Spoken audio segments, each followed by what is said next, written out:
మత మార్పు కాదురా మనసు మార్పురా సువార్త అంటే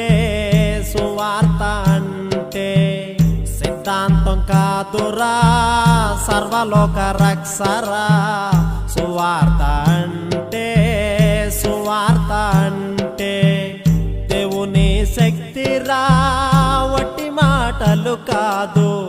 దేవుని శక్తిరా వట్టి మాటలు కాదు జేబు నిండా పెట్టేది కాదు జీవితాలు మార్చేదిరా మత మార్పు కాదురా మనసు మార్పురా సువార్త అంటే సిద్ధాంతం కాదురా సర్వలోక రక్షరా